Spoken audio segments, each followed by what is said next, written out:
Bienvenidos una semana más a las entrevistas de la Asociación Capernaum. Hoy visita la asociación el periodista José de Cora Paradela, que es lucense como yo, profesor convidado en la Facultad de Ciencias de Información de Santiago de Compostela, presidente de la Asociación de Prensa de Lugo y de la Asociación Galega de Televisións Locais, cofundador y tesorero del Colegio Profesional de Xornalistas de Galicia y miembro de la Asociación de Empresas Galegas do Audiovisual. Ha dirigido series, coproducido películas, ha sido director del periódico, entre otros, El Progreso, que es el periódico de Lugo, y redactor de la agencia EFE. Ha escrito medio centenar de libros en galego, en castellano. Entre ellos, Me han enterrado vivo, del que vamos a hablar en esta entrevista. Bienvenido, José, a la Asociación Capernaum. Muy bien, muchas gracias por la presentación y por haberme acogido en las charlas y en las entrevistas de la asociación. Tengo que decirte que tengo muchas ganas de hacer esta entrevista, porque el tema me parece apasionante, aunque es un poco complicado, lo iremos viendo, pero tenía muchas ganas de tenerte aquí, por fin ya lo hemos logrado.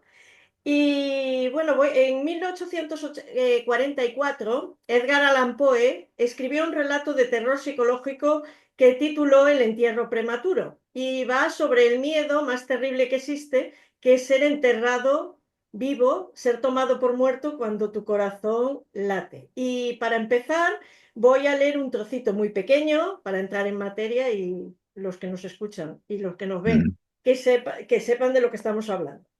Presentaba todas las apariencias comunes de la muerte. El rostro tenía el habitual contorno contraído y sumido. Los labios mostraban la habitual palidez marmórea. Los ojos no tenían brillo. Faltaba el calor, perdón. Cesaron las pulsaciones. Durante 3 días, el cuerpo sin enterrar, y en ese tiempo adquirió rigidez pétrea.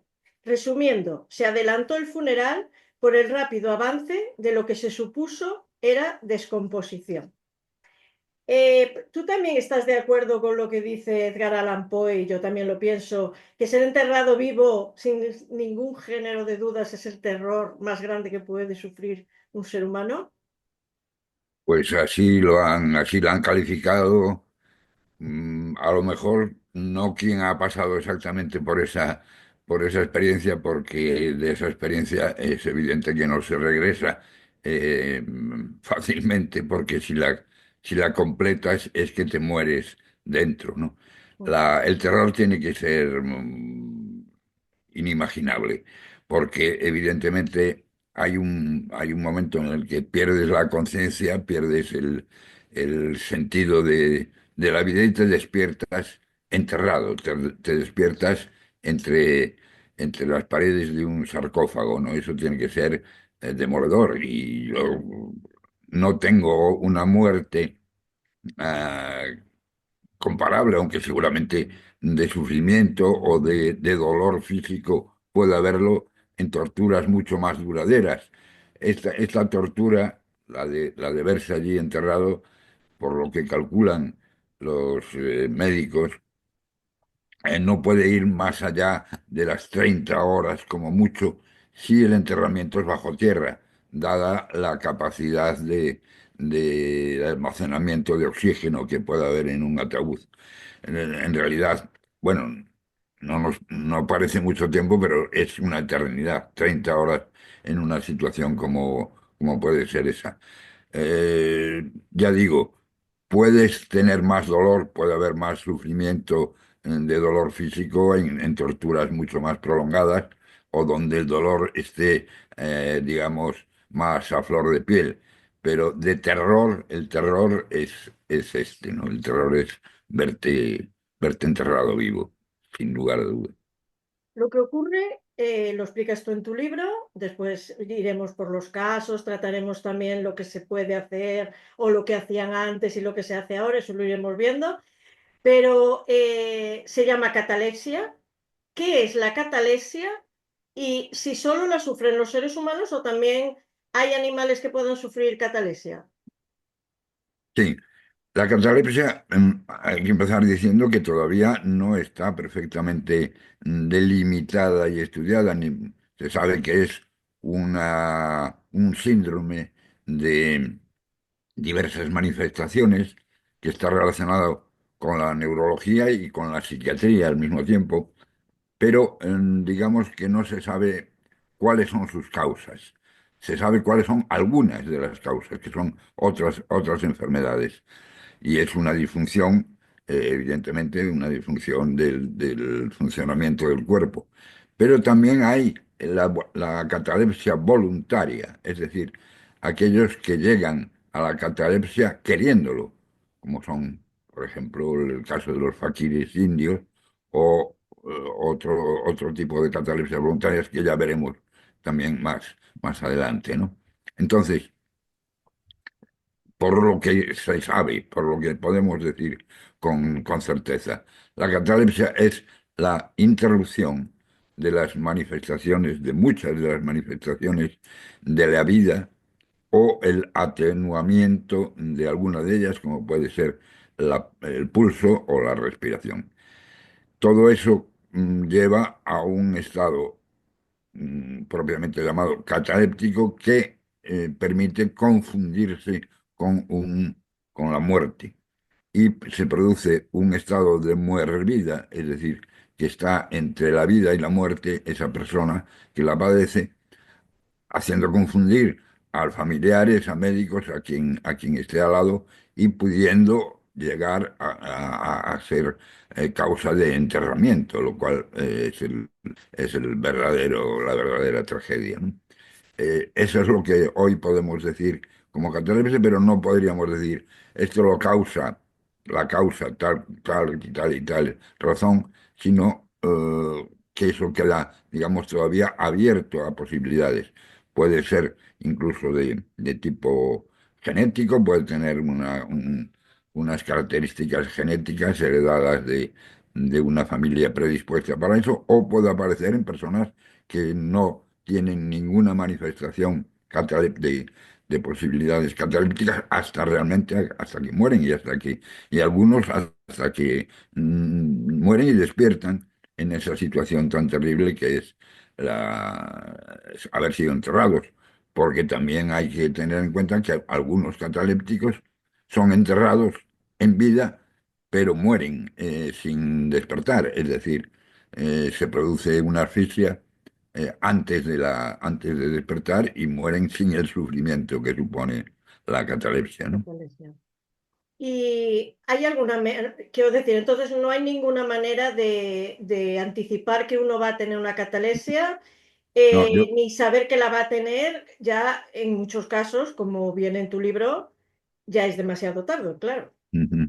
Yo he preguntado para escribir el libro, consultado a varios médicos en ese sentido. Es decir, si alguien tiene la sospecha de que lo es, de que es propenso a la catalepsia o de que teme por antecedentes familiares o por la razón que sea, puede consultarlo con un médico. El médico no le va a poder certificar que lo es o no lo es porque, ya digo, al ser los orígenes tan diversos o tan distintos, a lo mejor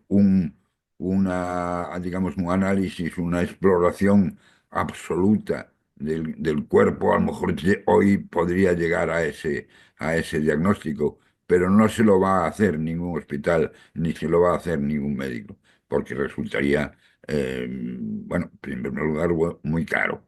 Ya, Te dirán cualquier otra solución, pero no esa. Y la investigación probablemente no sea del todo exitosa, porque a lo mejor en ese momento tú no eres ni cataléptico ni propenso, y al cabo de un mes ya lo eres, ya lo veré. porque la causa ha aparecido en ese momento, ¿no? Y ya Es para así. mayor horror, existe encima la catalepsia consciente. También está la inconsciente, que tú no sabes, pero claro, la consciente peor todavía. Claro, la consciente es que tú no llegas a perder todas esas manifestaciones vitales, menos la conciencia o menos el oído. Entonces, puedes estar rígido, absolutamente paralizado en todo lo que supone el movimiento de los músculos, pero mantienes el oído. Entonces estás escuchando a tu alrededor, pues los médicos, los familiares, a qué hora es el entierro, dónde lo vamos a enterrar, ahí está la sepultura abierta, hay que llamar a los tal, y tú sabes que están hablando de ti, que eres tú el objeto de toda exacto, esa conversación y que te van a enterrar a ti, pero no puedes manifestarte, no puedes decirles que estoy vivo, que no me enterréis que estoy vivo. Entonces, claro, eso ya es el comienzo de una posible angustia. Eh, cuando esto ocurre, por ejemplo, cuando ocurría en la época del Imperio Romano y todo esto, tenían una serie de pautas a seguir, como por ejemplo esperar 5 días el entierro, cosa que hoy cada vez se acelera más, de tal forma que, aunque hoy estamos en otras circunstancias médicas, no deja de ser un riesgo para que ocurra. Te gritaban a los oídos tu nombre, te repetían 3 veces tu nombre. Parecía un ritual religioso, pero en realidad era para despertar esa mente que parecía dormida.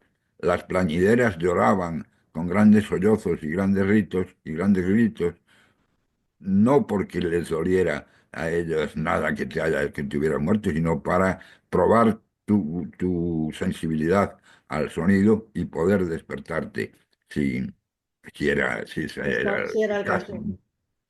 Y Después ya llegarían otros momentos en los que el sospechoso deja en el testamento instrucciones para que le pinchen, para que le hagan rajaduras o para que se aseguren bien de su muerte mediante, bueno, diversas funciones o sistemas, ¿no? Y ya que estamos en esta línea, bueno, adelantamos el surgimiento de las Totenhaus alemanas, que son las casas de la muerte, donde cada ciudadano podía alquilar un cubículo, un féretro, una losa, donde depositaban el cuerpo del supuestamente fallecido y permanecía allí, pues hasta que aparecían los signos de la putrefacción. Esos los que tenían dinero y podían pagar una semana o 2 semanas.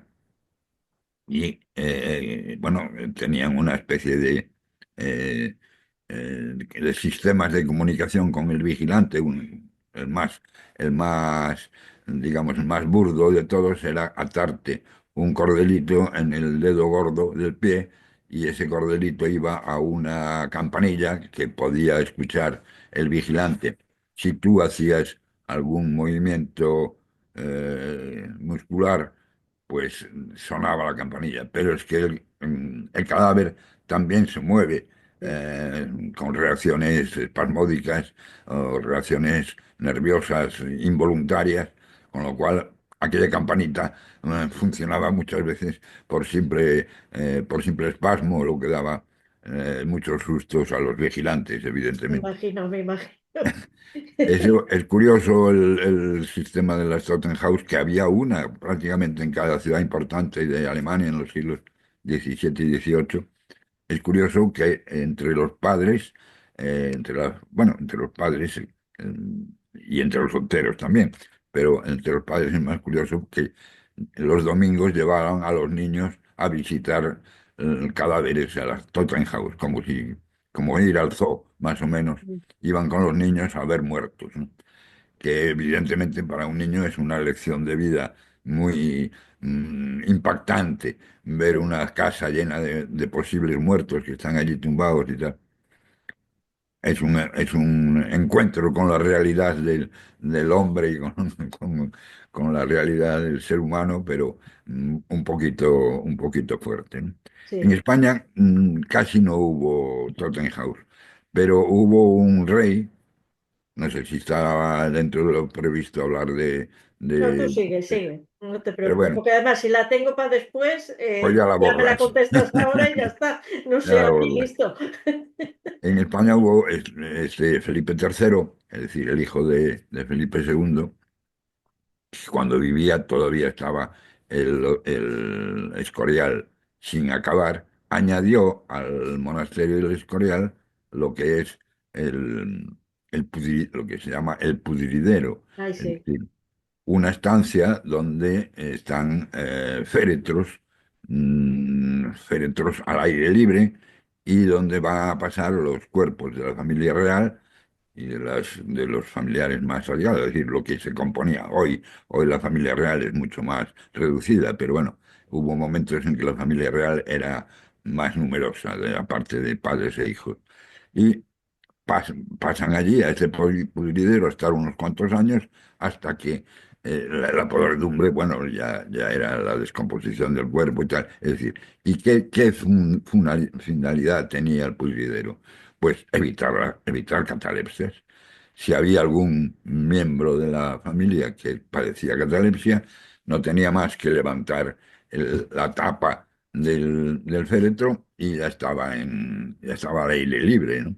sí, Cosa que los demás mortales no podíamos hacer porque estaríamos enterrados en un cementerio o en una iglesia, como se hacía antes o donde fuera. Pero eso no tiene otro sentido, no tiene un sentido eh, ritual de alguna especie. ¿Por qué te entierran allí? ¿Por qué vas allí? Pues eso, a la por eso. espera de que ese peligro tenga una respuesta de salvamento y de salir del paso, el famoso pudridero del Escorial, ¿no? ¿Y hay alguna, quiero decir, hay alguna edad que se manifieste? Porque después hablaremos de un bebé en Honduras, pero porque hay bebés, hay niños, Sí, hay sí, no adultos, hay. no, es indiferente. ¿Hay Es más hombres indiferente. o mujeres? ¿Hay algún país en el que se padezca más o eso es igual? Pues en líneas generales es igual, es decir, afecta a todos, en cualquier edad y en cualquier país. No hay ningún síntoma especial de que podamos decir hacia un lado o hacia otro, aunque las estadísticas en este caso son muy complicadas, porque para efectuar cualquier estadística eh, más o menos exacta, habría que abrir los Los féretros, féretros. habría que ir tumba por tumba, porque no se sabe exactamente quién muere dentro del ataúd, dentro del féretro, si no hay un traslado de cuerpos, si no hay un motivo especial para hacer ese cambio, que es entonces donde se puede ver las manos crispadas, el ataúd arañado, incluso golpeado, o la expresión del rostro no, porque no está ya posiblemente con carnes, evidentemente, Sí. sino, bueno, pero los propios huesos pueden estar diciendo que que hubo ahí una muerte en el interior del ataúd. Pero claro, eso solo se pudo hacer en realidad, por ejemplo, se hizo con exactitud cuando en la Plaza de las Ánimas de París, que era fue un cementerio hasta determinado momento de la historia, digamos que por un movimiento telúrico reventaron todas las tumbas, los huesos aparecieron al aire libre, o al menos un porcentaje grande de ellos. Había 1 millón de parisinos allí enterrados, llegó a haber 1 millón de parisinos, y entonces fue una oportunidad para tanto los médicos como los traumatólogos, como los que hicieron un recuento y una estadística del número de catalépticos, de los que se podría deducir que habían padecido la catalepsia. Y claro, el resultado era pasmoso, era de un 5 por 10.000. Un 5 por 10.000 es un porcentaje elevadísimo. Es Sí, decir, hay que pensar solo lo que en cualquier ciudad, en cualquier capital actual, pues la población que tienen, el cinco por 10.000 significaría bueno, que cada mes o cada 2 meses estamos enterrando a un catalíptico. Sería sí. un porcentaje muy elevado. Bueno, todo eso hay que tener en cuenta las condiciones hospitalarias y médicas que habían en los siglos anteriores. Hoy tenemos más recursos, pero no obstante, hay que morirse en el hospital. Es decir, hay que estar al lado de un médico, hay que estar bien atendido para evitar esa catalepsia, porque las formas existen, evitarlas existen, se puede averiguar si tú estás vivo o muerto, pero hay que realizar las pruebas y no todos los cadáveres, por supuesto, los cadáveres los someten a eso. Es decir, no a todo el mundo se le hace una radiografía o una cardiografía. Ante la sospecha sí, pero es decir, eso todavía cabe la posibilidad de que ocurran, como estamos viendo en los periódicos, que ocurren. Cuando sale este libro, cuando se presentó este libro del que estamos hablando, Me han enterrado vivo, Mm. a los 3 o 4 días apareció la noticia de una mujer en Palma de En Palma de Mallorca Mallorca. que había sido dada por muerta y estaba viva. Después murió pronto, murió a los pocos días, pero en determinado momento la ciencia médica la dio por muerta sin estarlo. Eso debe advertirnos de que está ahí, de que es una cosa que Mm. mucha gente cree que es del pasado, que ocurría antes y tal. Puede ser que ocurriera más antes, pero no ha dejado de ocurrir. Hay noticias. Yo he hablado con una persona que sufrió catalepsia. Pero eso me lo cuentas después, espera. Muy Ya bien, llegaremos ahí. de acuerdo. Y bueno, y también entre nuestros familiares más de mayor edad todavía, digo, mayor todavía que yo, eh, se cuenta del terror que había a la Sí. catalepsia porque habían sido testigos de alguno de estos casos, bien en la familia, bien en los amigos, en el pueblo, que se habían, por distintas razones, se habían salvado o lo habían sabido, ¿no? Es muy normal y hay casos muy conocidos de que un traslado de cuerpo, por ejemplo, el caso más famoso de todos, o el más trascendente, que es uno de ellos es el de Duns Scoto, o eh, el autor de La imitación de Cristo, de Tomás de Ay, Kempis. Tomás de Kempis. Mm. Tomás de Kempis, vamos a contarlo al oyente, era un hombre, bueno, virtuoso hasta decir basta, que tenía todas las papeletas favorables para ser canonizado. Y cuando muere, nada más morir ya se inicia el proceso de canonización, ante lo cual el Vaticano pone a trabajar a un abogado del diablo, es decir, a una persona que va a poner palos en las ruedas para que esa canonización no llegue a buen destino. Un hombre, un abogado, evidentemente un sacerdote religioso, que va a buscarle los pecados a cada uno de los candidatos, ¿no? Y en el caso de Tomás de Kempis, todo es favorable, hasta que en el proceso se decide un traslado de cuerpos de la iglesia donde había sido enterrado para llevarlos a otro. Y en ese traslado se abre el féretro de Kempis y se observa que tiene las manos crispadas, que tiene la mueca característica de una persona que estaba viva en el interior del féretro y que ha arañado las paredes y tal. En cuanto el abogado del diablo se entera de esa circunstancia, se niega ya rotundamente a proseguir el proceso de canonización porque según su razonamiento, este hombre pudo haber renegado de Dios, pudo haber blasfemado en el último momento, pudo haber renegado de su fe o pudo haber tener algún pensamiento nada acorde con la heterodoxia. Entonces, de Kempis se queda sin el santoral, se queda fuera del santoral por ser cataléptico, por presentar esa duda ante el abogado del diablo, decir, ¿qué pasó en esos minutos hasta que murió de verdad? ¿Qué pasó? Se desesperó realmente Y Fray y Luis de así. León también le pasó lo Y mismo. Fran Luis de León es exactamente el mismo caso, porque por eso, por la duda que le entra al abogado, a este Sí, personaje dedicado a buscar pecados, ¿qué le pudo haber pasado a estos hombres en esos en ese momentos momento. de desesperación? Tú hablabas de lo del hospital, de morir en el hospital, y entonces nada nos salva, quiero decir, el morir en un hospital actualmente no te salva tampoco de poder ser enterrado vivo. Quiero decir, No, no está claro que te puedan considerar que realmente estás muerto o no.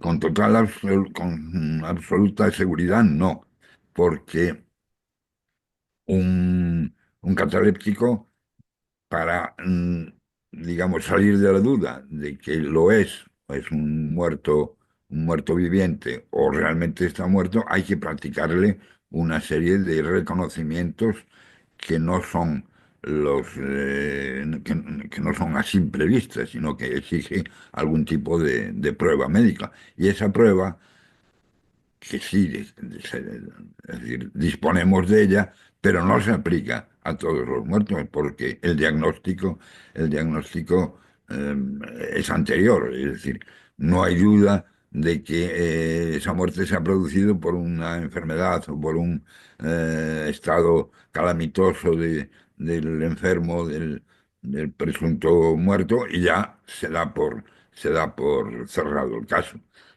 Para realmente asegurarlo es muy complicado porque habría que hacerlo absoluto al 100% de los que allí mueren. eh, Habría que realizarles esa prueba para que no se escapara. Mi experiencia me dice, ya hemos hablado de esta mujer en Palma de Mallorca, que es en un hospital donde muere, es decir, que ahí ya está demostrando qué Y ocurre. porque la dejaron con el ataúd abierto, que movió un dedo. Exacto, y se libró. Pero tenemos también desde el año, creo que 2018 o 2008, no me acuerdo ahora muy bien, un preso en Asturias que es dado por muerto, sin estarlo, con una catalepsia originada, y se sabe su origen, originada por un consumo bueno, multidroga de varias drogas al mismo tiempo, que lo llevan a un estado cataléptico, pero que no es cataléptico, sino que el diagnóstico es muerte, salvo, vamos, hasta que logra salir de ese estado antes de ser enterrado. Es decir, es un caso contemporáneo. El caso de Manuel García Miranda, que lo podríamos examinar con más detalle, Pero ese eh, déjamelo para después, que ese quiero también incidir porque exactamente, tiene una particularidad que quiero, exacto, esa sí. va a quedar para más adelante. Muy bien, bueno, pues estamos en un hospital y estamos, es decir, atendiendo a la persona especialistas y es contemporáneo. Por lo tanto, digamos que sí tenemos los medios, pero no basta con tenerlos, no es como quien tiene un vaso de agua al lado, pero si no lo coge y lo bebe, No hace nada. no hace nada, ¿no? Por tenerlo. Evidentemente la catalepsia no se sana, pero se sabe por qué no son todas iguales. Quiero decir, hay gente que le pasa, está dormida unas horas, otras está días, otras están semanas. ¿Se sabe por Mm. qué ocurre esto? Tampoco se sabe nada. Bueno, No sé si se son está estudiando. Sí, sí, son graduaciones, distintas graduaciones que se supone relacionadas con el propio, digamos, con la propia anatomía de cada uno, de su experiencia de enfermedades tenidas. Por ejemplo, fue muy corriente que hubiera en el siglo XVIII doncellas, sobre todo doncellas y en Francia, que llamaban las durmientes. Ay, sí, las que eran voluntarias. Están pidiendo que sea la bella durmiente, pero bueno, la bella durmiente tiene algo que ver con la catalepsia también. Eso te iba a, Y- te iba a decir yo, digo también, porque es Sí, lo sí. mismo. Y sí era, digamos, un tipo que se repetía, es decir, personas todavía adolescentes o que estaban a punto de dejar la adolescencia probablemente con algún problema de desarrollo sexual y que no habían llegado a la etapa adulta y que, bueno, en ese momento les afectaba más. Estas personas caían en el sueño cataléptico profundo, pero tenían una hora al día para despertar. Se despertaban a determinado momento, se alimentaban y volvían a adoptar exactamente la misma postura que tenían desde el primer día, sin alteración de ninguna clase.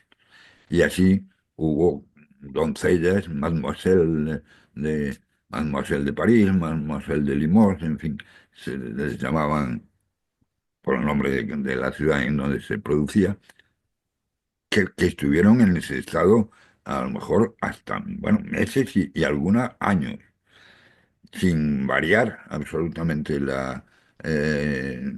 digamos, su comportamiento, ¿no? Ujú, Entonces, claro, que hay graduaciones y hay respuestas distintas. Ya no digamos cuando la epilepsia es voluntaria, cuando el hombre o la mujer quiere caer en ese estado.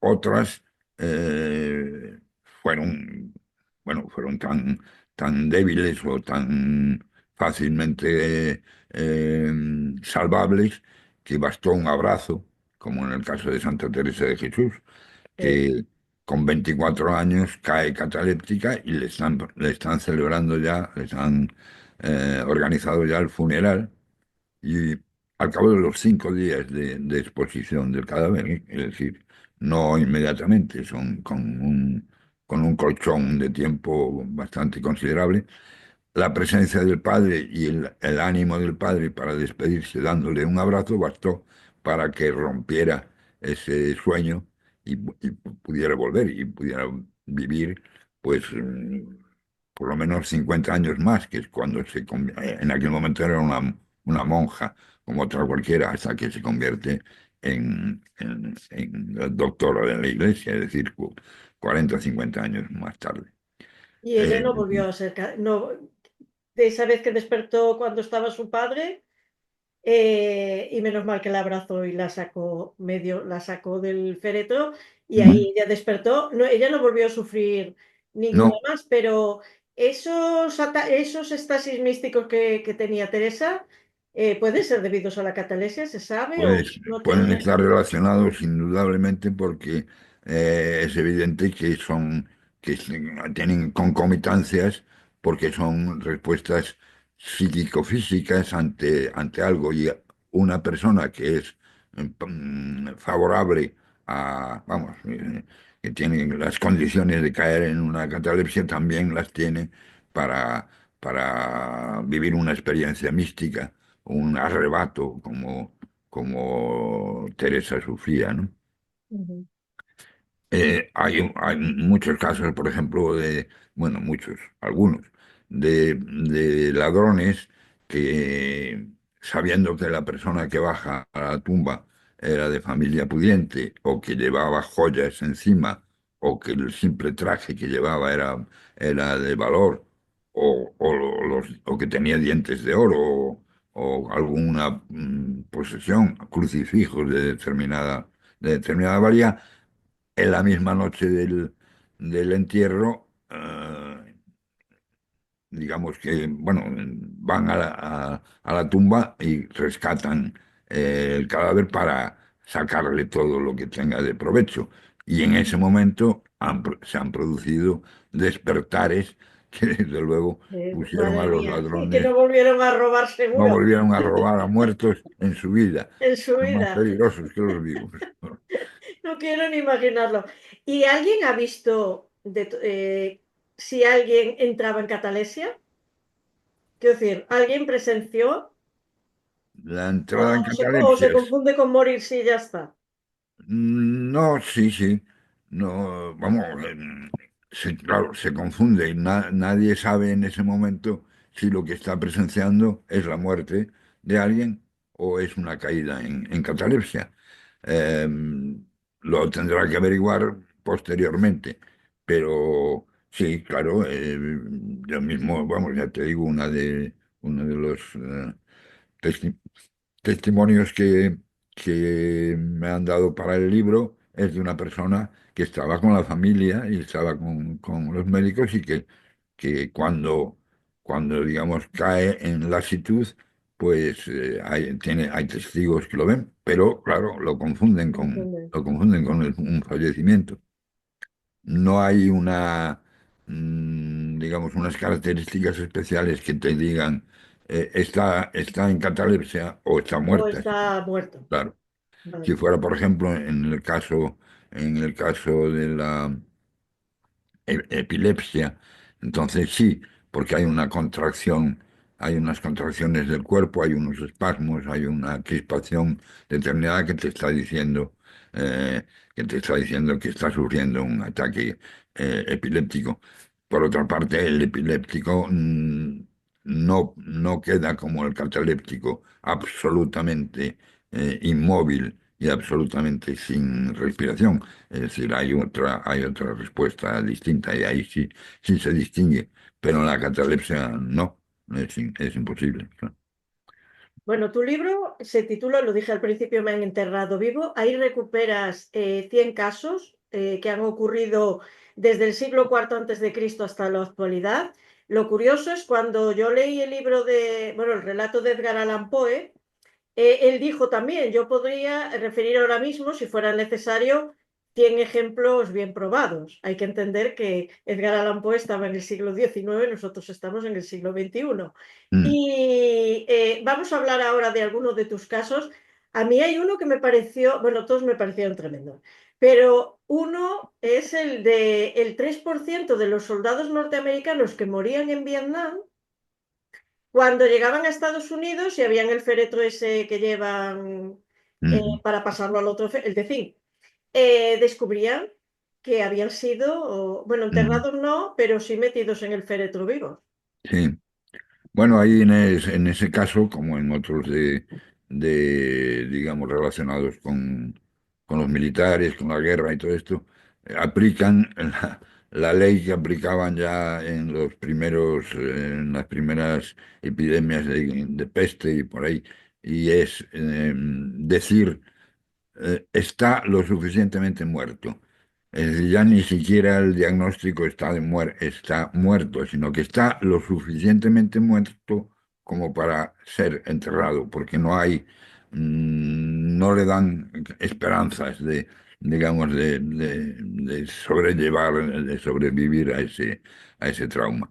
Y en ese sentido, pues, han sido enterrados, han sido dados por muerto suficientemente muerto, pero no absolutamente muerto. Y ahí están después las consecuencias, claro. Tremendo. A lo mejor no todos mueren exactamente por catalepsia, es decir, no parecen muertos por catalepsia, sino que están en una situación de, de herida, digamos, de lesiones tan graves que las manifestaciones externas son las mismas que la muerte y que la catalepsia, pero sin necesidad de tener exactamente un proceso cataléptico. Lo digo como posibilidad, pero claro, no sé lo que pasó. Seguramente cada uno de ellos ha sido Y además en una ah, guerra que mira todo lo que pasa, madre mía. Bueno. claro, claro. En Honduras también, otro caso tremendo, el niño, el bebé, que Mm, estuvo 6 días muerto. mm. sí. y lo escucharon llorar. Bueno, yo pregunto una cosa, ¿esto de escucharlo llorar será que están enterrados cerca? Porque claro, si tú es, yo que vivo en Valencia, el cementerio está donde está, bueno, si te oyen llorar, Ujú. Sí, no, probablemente eh, tiene que, tienen que haber mantenido al niño en casa. Probablemente también sea una población pequeña o que había la sospecha de que podría ser esto. Hay realmente hay madres madres y padres, pero más madres, que se niegan a reconocer la muerte del hijo y las toman por locas. Eh, y en algunos casos resulta que tienen razón.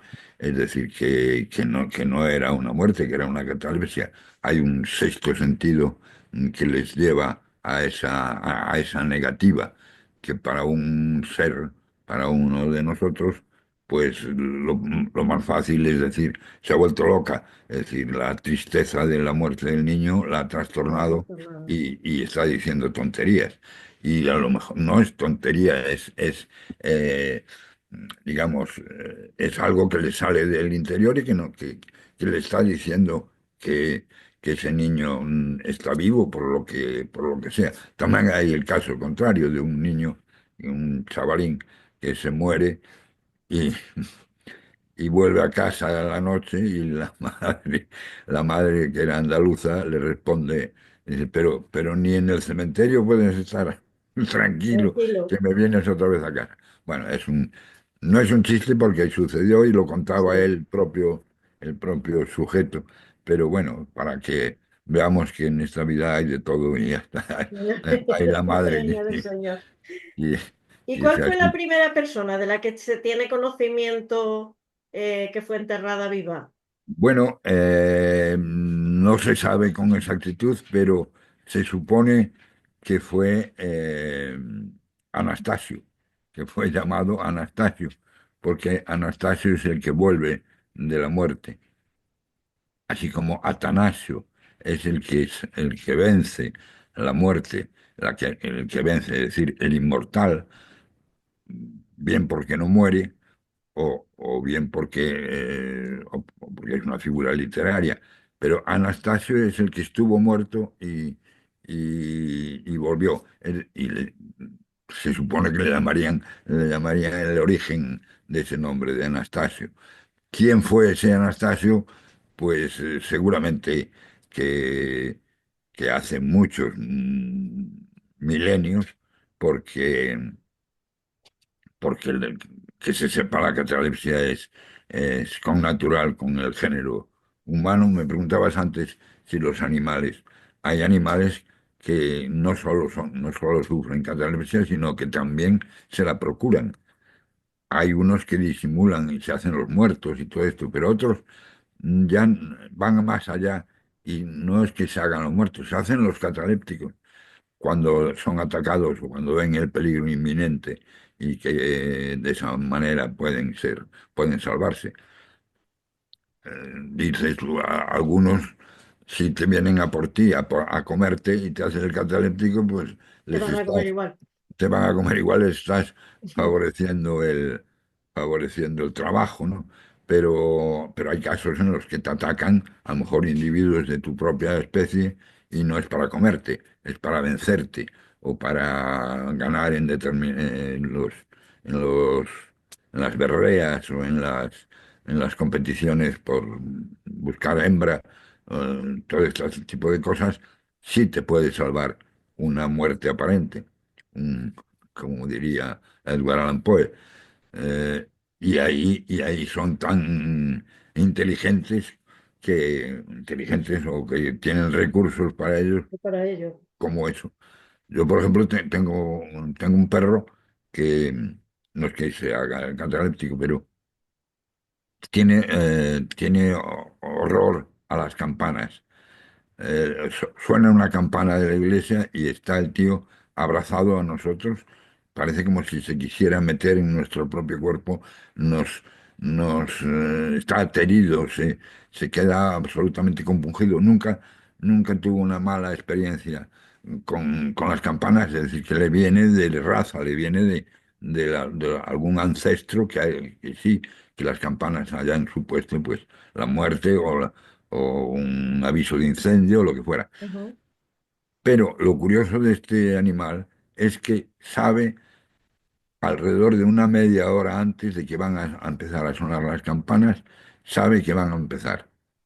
Y cuando lo vemos con esa actitud, Ya ya sabéis que va a sabemos tocar. que va a tocar. Sospechamos, o huele al campanero, porque está la iglesia cerca, o oye el ruido del coche del campanero y se sabe distinguir que ese coche es el campanero que llega y que va a empezar a dar algo raro o tiene un sexto sentido que sabe que ha habido un muerto en la parroquia y que nos va, Y porque que van a tocar las está campanas. hablando de una población pequeña, vamos, de una parroquia aislada. Bueno, no tiene nada que ver, pero yo Bueno, sí, pero esto saqué el lo de detalle de perro. la entrevista. Para salir un poco Del féretro. de todo esto. En Londres, en el siglo XVIII, se descubrió que muchas personas habían sido enterradas vivas. ¿Qué pasaba en Londres en el siglo XVIII? Porque esto también me llamó la atención, que es decir, un siglo determinado, Bueno, una ciudad u- determinada. sí, realmente hubo un salto histórico en el sentido, en la preocupación por la catalepsia. Digamos que se empezó a conocer científicamente qué era la catalepsia, qué resultados tenía la catalepsia. Entonces, la divulgación de eso provocó un interés, digamos que desmedido desde el punto de vista actual, diríamos desmedido porque afectaba a toda la población. Posiblemente, y lo digo posiblemente porque no lo sé con certeza, pero a lo mejor algunos fabricantes de ataúdes, algunos funerarios, tuvieron algo que ver en la divulgación de todo esto porque les interesaba crear el miedo en la población, ¿no? Y entonces es cuando también se dan a conocer porcentajes sobre catalépticos, sobre gente que quedó afectada bueno, que muere afectada de catalepsia, y con unas cifras, pues realmente bajo mi punto de vista, muy exageradas. Es decir, si hablábamos antes de un 5 por 10.000, era algo parecido lo que se publicitaba en aquel momento de la población que estaba en riesgo. Digo Sí, que en todo caso cualquier estadística es estimativa porque para certificar algún porcentaje, habría que bajar a todas las tumbas o habría que tener el certificado de todos los médicos que han visto el cadáver y que puedan haber dicho lo que tenía este hombre, porque es la única muerte en la que el resultado no se ve. Es decir, tú crees que estás enterrando a alguien por una enfermedad, un papiloma, una pulmonía, la peste, la gripe, el virus que sea. ¿qué te iba bueno, en tu libro también hablas de una paisana nuestra de Lugo, con la que tú pudiste hablar. ¿Qué te contó y qué sintió cuando despertó? Y como que me cuentes un poquito de ese caso. Bueno, lo más curioso de este caso, ocurrió en el antiguo Hospital Seral de Lugo, hoy desaparecido como tal hospital, hoy hay un moderno hospital, Sí, pero bueno, entonces en los años 70. Ella es enfermera del hospital y está siendo reconocida de una enfermedad. Y la catalepsia le da una catalepsia consciente, es decir, está al tanto de lo que se dice en ese momento y está oyendo a sus familiares y está oyendo a los médicos y todo esto que hablábamos antes. Eh, y así permanece unas horas con el terror de que como no pueda comunicarse, pues va a ser enterrada, va a ser llevada al cementerio. Y afortunadamente en ese espacio, que son 5 o 6 horas, la madre y una hermana no la dejan sola y llega a poder comunicarse poco a poco. Recuerda que es una salida de ese estado, como un despertar, pero tampoco como tal es más lento que un Como si despertar. vinieras de la anestesia. Sí, como si recuperaras una conciencia poco a poco de algo que te habían inyectado, por ejemplo, sí. Eso es lo que contaba. Qué menudo susto. Pues Que sí, después el sí. pánico a que te pueda volver a pasar algo así, no quiero ni ver. Indudablemente, tanto que no quería ni que la citara por su nombre, es decir, no, cuenta el episodio, pero no me cites, claro, eso no lo podía hacer porque, eh, quiero decir, si no cito el nombre, puedo hablar de miles de casos que pueden ser inventados o pueden ser no Claro. responder a una realidad, claro. Se inventa si fulanita en Ávila pues tuvo ese proceso y hizo esto y lo otro, ¿no? Necesitaba la... Entonces Al harías fin- una novela y no harías un libro de investigación como Exactamente, has hecho. exactamente. Bueno, vamos a ver, Al final se dio. Ujú. menos mal. Sí.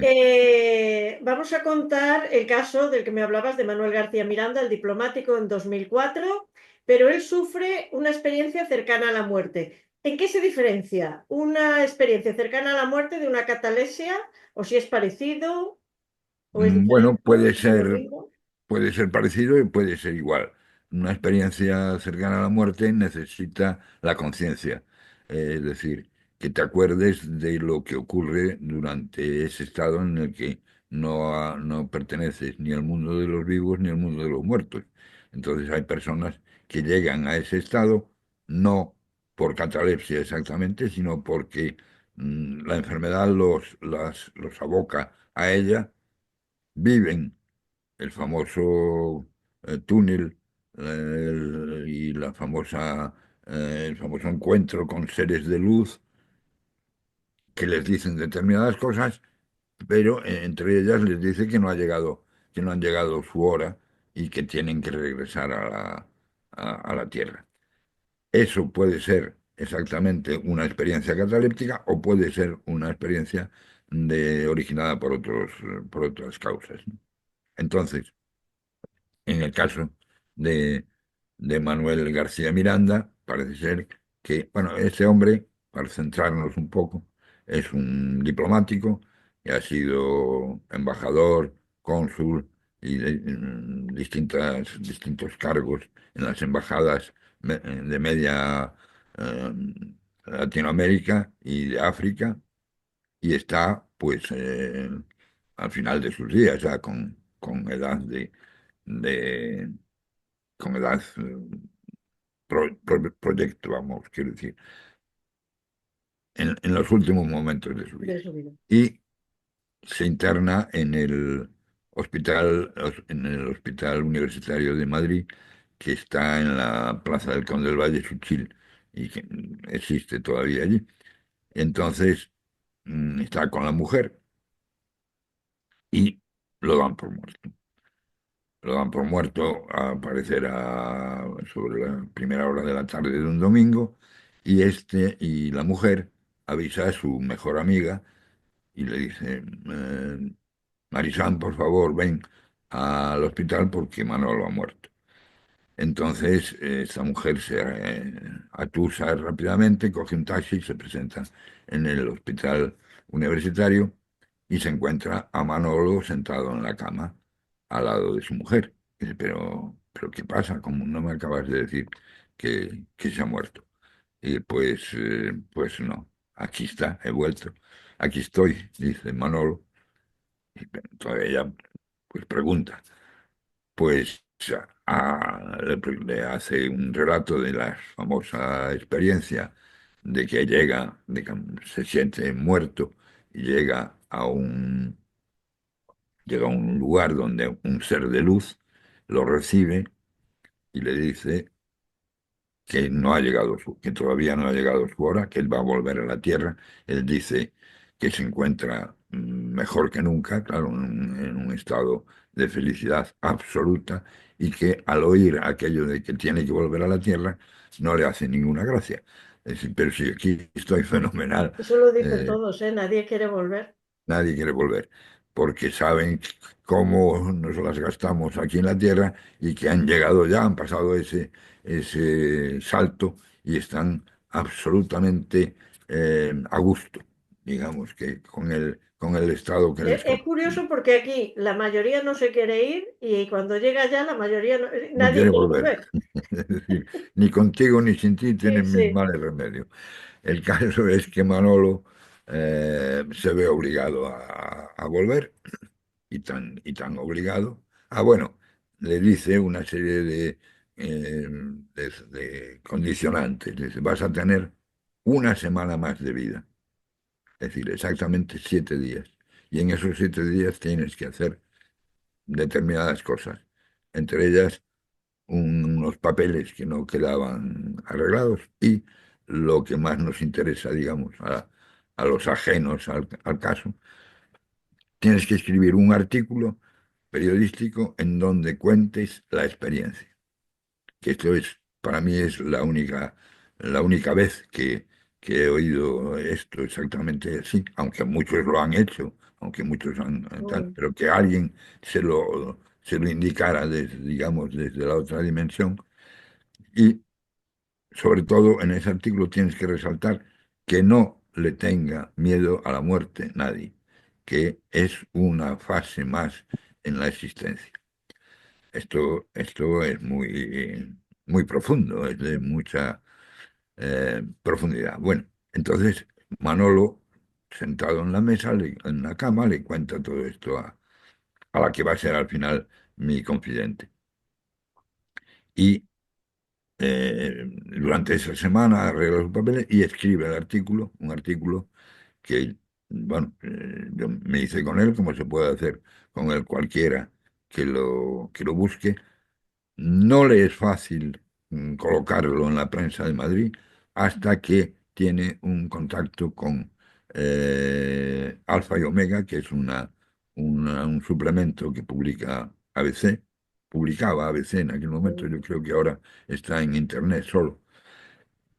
Y en Alfa y Omega le dan acogida al artículo y allí cuenta exactamente, firmado por él, Manuel García Miranda, cómo ocurre todo esto y cómo trae el mensaje de que no debemos tener miedo a la muerte, que A es la un muerte. estado placentero, muy placentero. Y el domingo siguiente, 7 días después, exactamente, Manolo García Miranda muere Muere, hasta hoy. como le Él dijeron. muere definitivamente.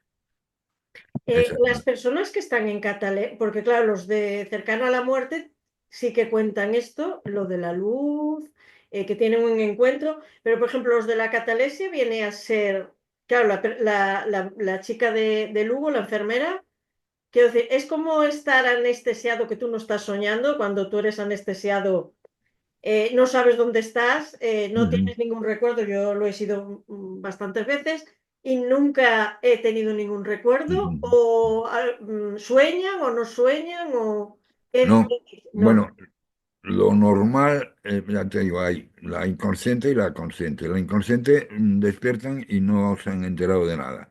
Es decir, no saben ni qué ha no pasado, a saben lo ni qué ha mejor no sé pasado, nada. ni saben si llevan 3 meses durmiendo o 2 horas. Los conscientes hay dos posibilidades. El consciente que no ha perdido el oído y que lo que te cuenta es lo que pasaba a su alrededor, pero no ha, digamos, no ha abandonado su cuerpo, no ha abandonado la carcasa carnal, y los otros que sí, que se ven, digamos, fuera del cuerpo, que incluso se ven a ellos mismos, cómo Sí, queda el cuerpo en la cama y cómo se distancian cada vez más de esa realidad terrenal y llegan a eso, a una experiencia cercana a la muerte, donde es muy normal que hablen del túnel. Bueno, Se ha discutido mucho sobre Túnez, si lo había, si no lo dejaba ver. Yo creo que es una forma de hablar, es una forma de explicar el paso de una dimensión a otra y la llegada a un lugar donde sí hay seres, digamos, angelicales, sin querer definirlos como tales, seres de luz, también les habla.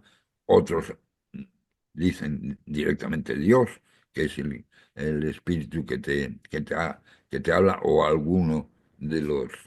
Y otros que van seres. al otro lado, que también tienen experiencias tremendas y horribles de lo que viene a ser el infierno. Exactamente. Bueno, estamos Sí, sí. hablando de los que animan, de los Sí. que animan, ¿no? No, bueno, pero los que van al otro lado, después cuando llegan, porque yo he leído libros, también animan, porque te dicen, mira, se puede terminar ahí, mejor vamos a cambiar la película y hacerlo bien.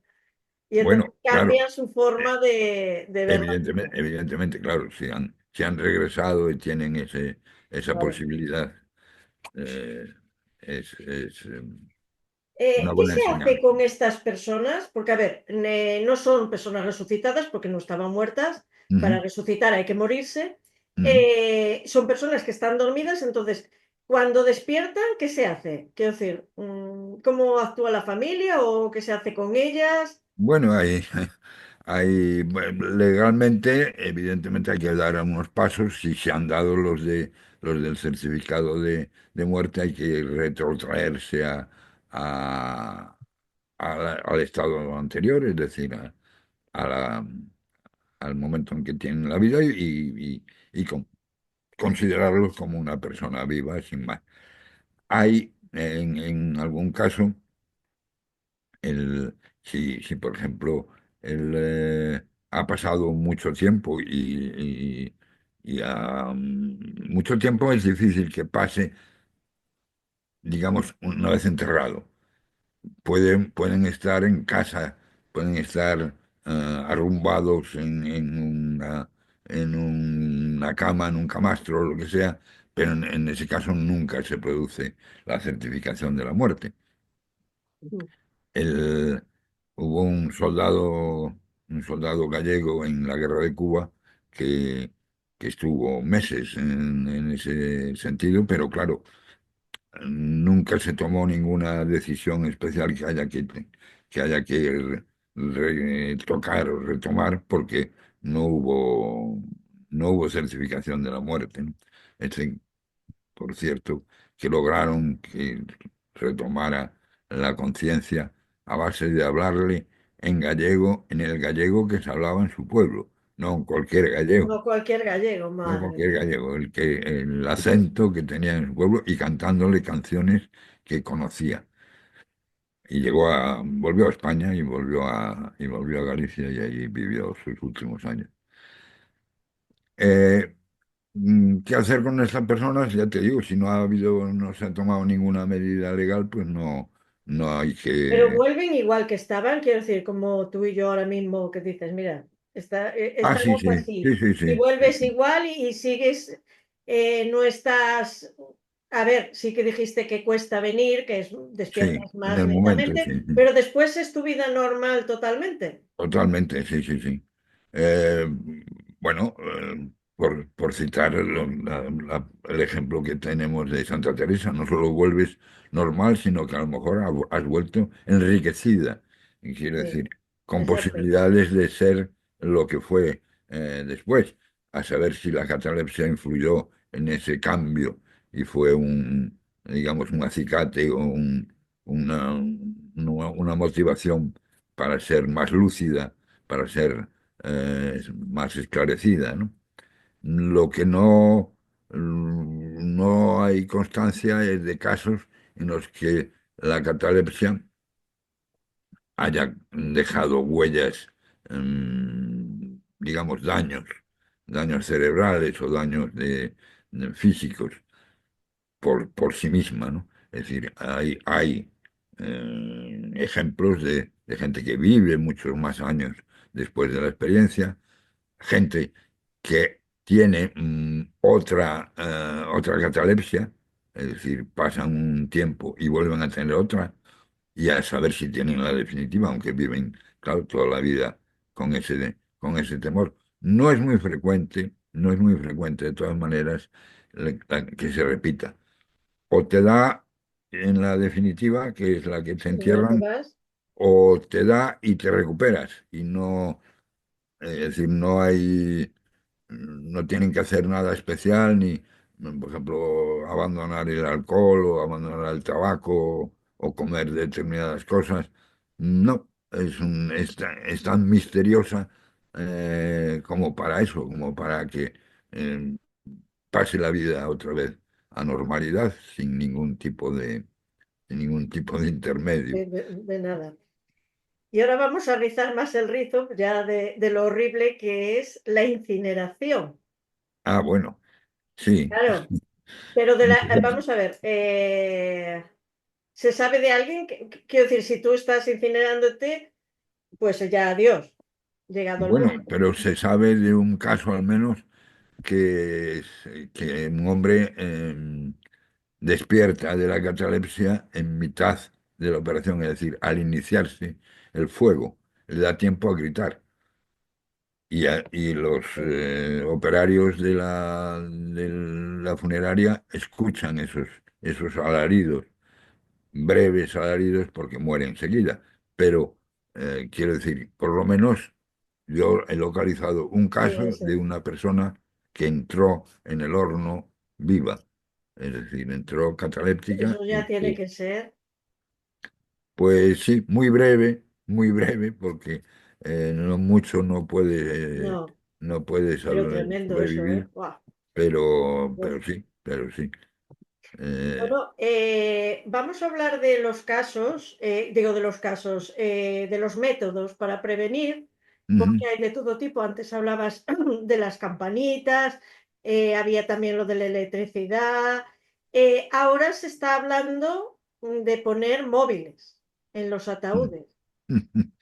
Bueno, Espero que vayan con mucha carga, porque no hace como falta, vaya la carga, como vaya la carga de no. aquella manera, No hace falta mucha carga porque ya decimos, si el enterramiento se produce bajo tierra, eh, la vida de esta persona no va a pasar de las 30 horas. Es decir, si entra cataléptico allí, se puede prolongar algo más porque el consumo de aire es mínimo, ya que la respiración está atenuada a auténticas proporciones muy bajas de consumo de oxígeno. Pero en cuanto despierta, el consumo ya es normal, incluso es mayor, porque la excitación lo que no hace que tenga... abre los pulmones y das grandes bocanadas de aire porque te falta, evidentemente, y porque además será un aire ya contaminado con menos oxígeno del que necesitas. Por lo tanto, el móvil, si tiene algún objeto y alguna utilidad, no va a hacer falta. Bueno, batería, batería para 24 horas. Sí, para Pero 24. si te va a servir de algo, es que lo vas a coger inmediatamente y vas a llamar. No, no vas a estar allí una semana y, Sí, y llamar al cabo de la semana. Eso en un enterramiento normal, si te dejan al aire libre, pues sí, si te dejan al aire libre tendrás otros procedimientos. Por ejemplo, en los ataúdes que se fabricaban durante un tiempo, tenían mecanismos para abrir un tubo que iba al cielo abierto y que podías respirar por ellos o llamar o mm, utilizarlo como bocina diciendo, me han enterrado vivo, aquí estoy enterrado sí, vivo. que me lo vivo. De la misma forma que unas campanillas, un cordón unido a una campanilla y Que de ahí viene agitándola. salvado por la campana, que Exactamente, usamos ahora. exactamente, es el origen del dicho. Y afortunadamente, bueno, para el que a él lo haya salvado, pues imagínate la alegría que fue aquello, ¿no? Y bueno, después hay también métodos médicos. Un doctor español, un hombre hombre que se llamaba Lecha Marzo, con ese apellido tan sonoro, inventó un tornasol al que se le aplicaba la lágrima de la persona Ay, y sí, determinaba mm, en dos colores, en rojo y azul, si estaba viva o estaba muerta. Y fue, por lo visto, de mucha utilidad en la Primera Guerra Mundial, que es cuando lo inventa este hombre, Lechamarzo, porque en el campo de batalla, claro, no había unos botiquines tan sofisticados y bastaba aquel pequeño papelito de tornasol para saber si aquel soldado estaba vivo o muerto, porque muchos, ante la duda, iban a la fosa común y sí. listo.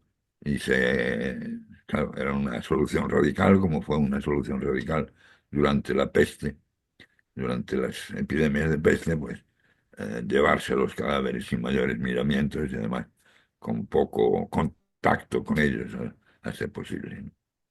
Y hay otra cosa que tú cuentas al final de tu libro, que es que existen personas que hibernan, como los osos, para pasar el invierno en zonas muy frías.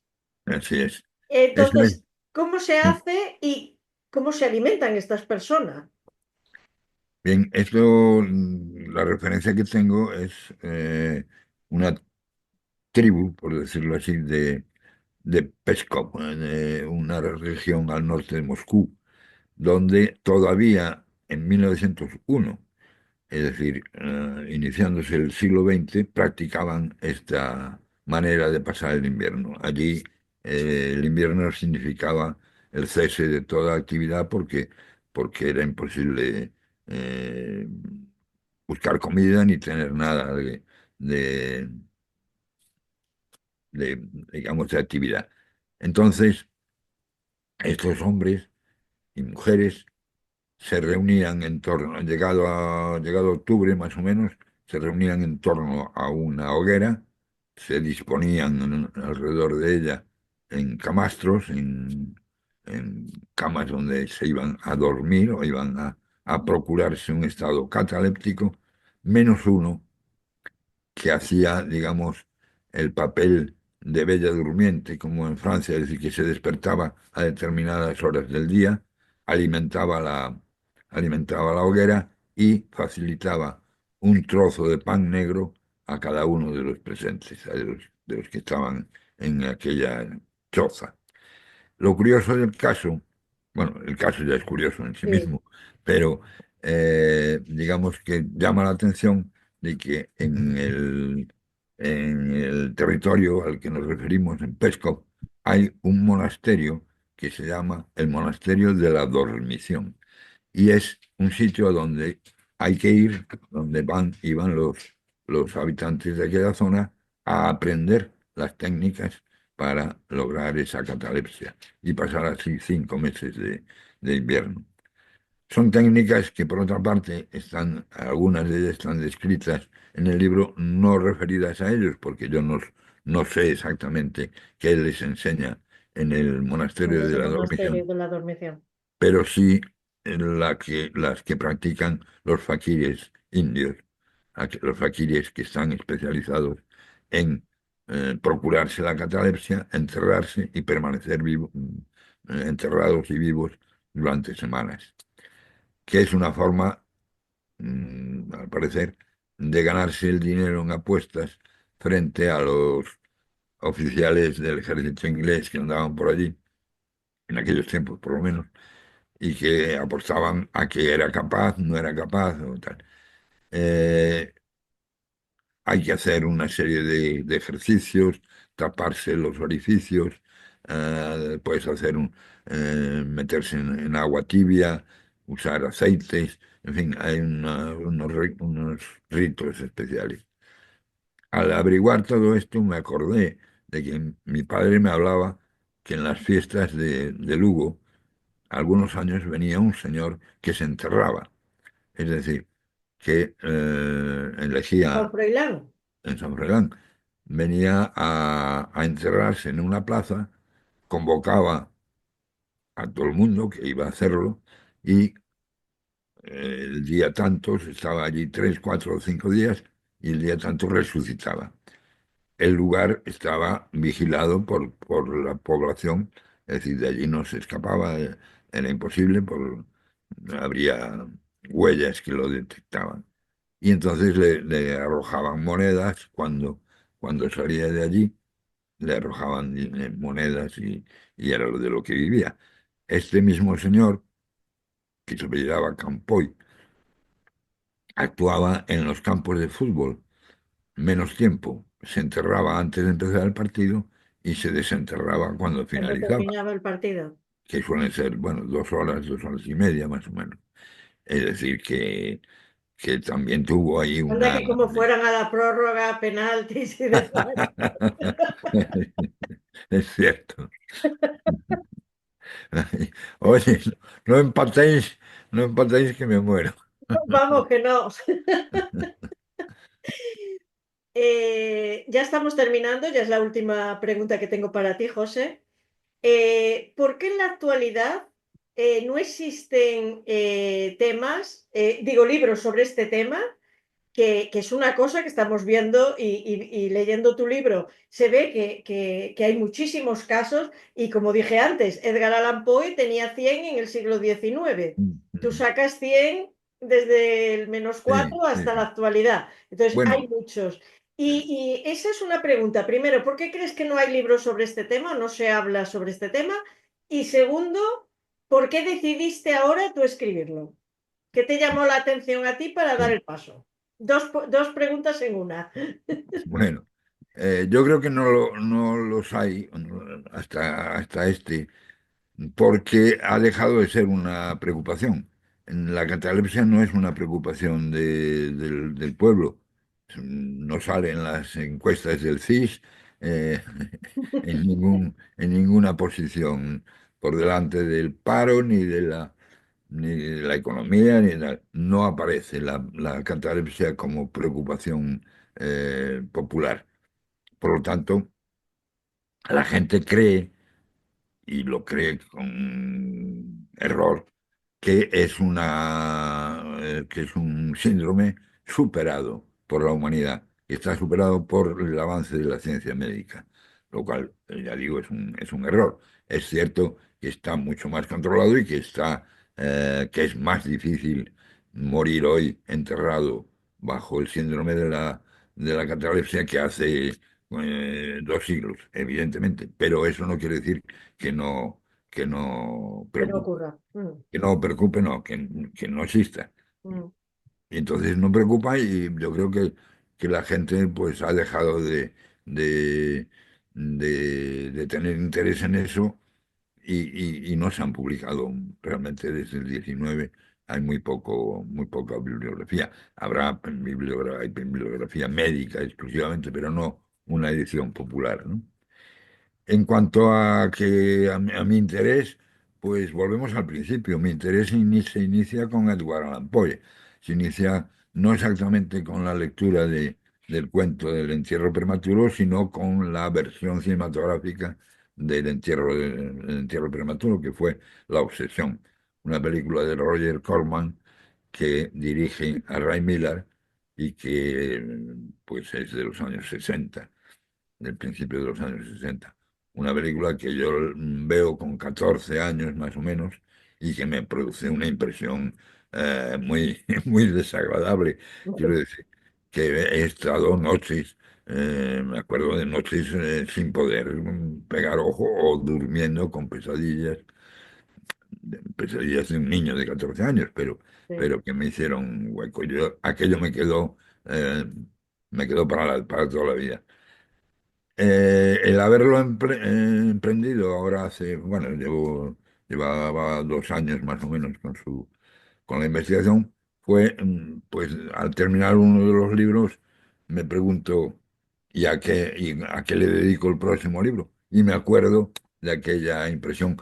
Incluso, bueno, busco bibliografía, me doy cuenta de que hay muy poca o ninguna de este tipo de libros y bueno, aquí está.